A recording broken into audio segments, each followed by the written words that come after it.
It's the hope that kills you in the end, I guess. This is Manchester City. This is what we do. We do this to people. We do this to Pep Guardiola. We do this to world-class players like De Bruyne, Silva, Aguero. We do it to everyone, and mainly we do it to ourselves. I'm not good when we lose. I'm not one for mad rants. I'm not one for getting emotional and lashing out at people, but fuck me, that was frustrating. That was genuinely depressing stuff, and yeah, it hurts and it's frustrating. It's really incredibly frustrating. That's the best way I can describe it. I guess in the end, it was the first half, that fucking useless first half display, which undid us. That was a display in the first half of almost cowardice and wimpy performances across the pitch. Players looking like they'd gone into the shell. And I don't know what happened or why this confident team and such an unbeaten run of form looked so fucking useless for 45 minutes. It was weird to witness these players look in awe of this Monaco team. This team that, in my opinion, we should not be in awe of. They are fantastic, brilliant, full of energy and physicality, but we should not be limply bending over backwards like that for them, as we did in the first half. And despite the second half comeback, and we were pretty good in the second half, no point denying that. We played pretty good football. We probably did deserve to go out for how abject we were for that first 45 minutes. You can't play that badly and then expect to go through. You gotta laugh really sometimes. Pep Guardiola has never not reached the semi-finals as a manager. Comes to Manchester City, doesn't even reach the quarterfinals. That is Manchester City. That is this club that I've grown up supporting. That is what I've grown used to. I don't think it'll ever change. I don't think it'll ever change. I think we'll always be doing this when I'm old and grey. I'm already getting there. Cheers, City. When I'm still, one day when I'm in a coffin somewhere with daisies pushing up, City will still be struggling to beat teams until the last minute. And it's part of our identity. It's this core nature of being a Manchester City fan, and it's frustrating and it's hard to watch and it's painful, but I guess sometimes it's also pretty joyous. Where do we go from here? Who was to blame? All these questions, or where do we go? I guess now we're out of the Champions League. None of that to worry about. Obviously, probably not going to win the title either. Can we win the FA Cup and finish in the top four and kind of have this summer that we need where we fuck off loads of that deadwood? That'll do me for now.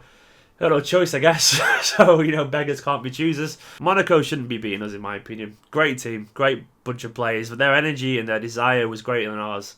And that's why they're through, and that's why we're not through.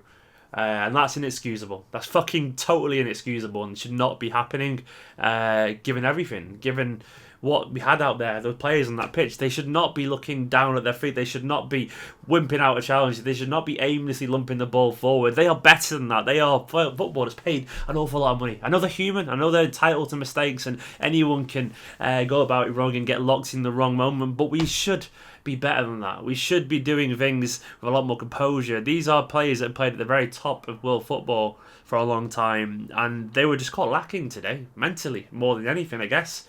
They just didn't get it right. Pep, well, yeah, I'm sure you'll feel like there's something to blame there. I don't really blame him for not making many changes in terms of bringing those subs on, because that bench isn't particularly inspiring at the moment. It isn't. I would probably rather Sterling and Sane out there than Navas. It's just, you look at that bench and it is probably in need of refresh. I did think we were wrong not to start Yaya personally.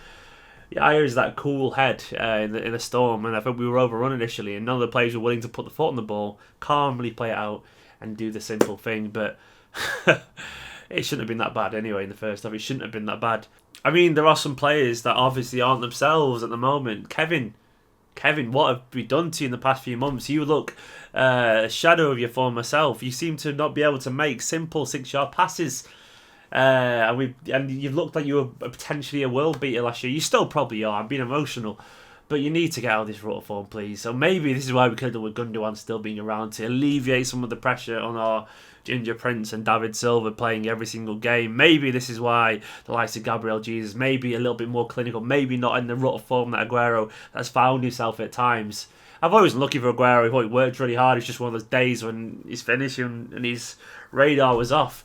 I think the only player, though, really, to come out with any credit, that was Leroy Sané. He ran all day, and fair play to him. He worked pretty hard. I thought in the first half, the midfield were abject, genuinely abject. Our defence is fucking shite. We all know that. Our defence is our defence. It's rubbish. It's useless. It's limp. But it is what it is. So you need the midfield players to keep the ball at very least, and we didn't do that. But yeah, cheers, City. Cheers. I mean, the only thing is now is I guess we focus on not be knocked out the top four.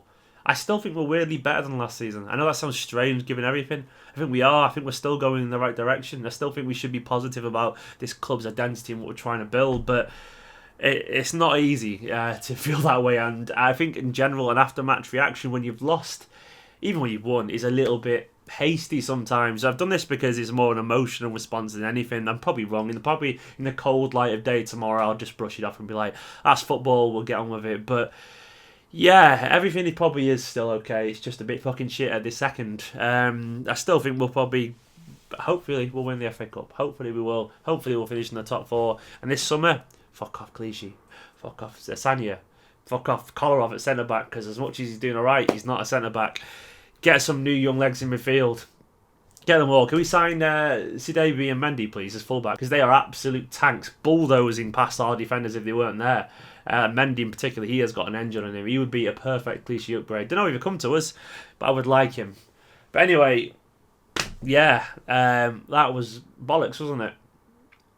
City do this to you sometimes. I kind of feel sorry for some of the younger fans, I guess, who haven't watched us down the second, the third tier of English football being absolutely awful, because this is what we do always. And I guess if you're a City fan of the past 10 years, maybe it's new to you, but it isn't new for a lot of us. And this is probably why it never gets easier to take, weirdly. That's what football does to you. Anyway, see you later, guys.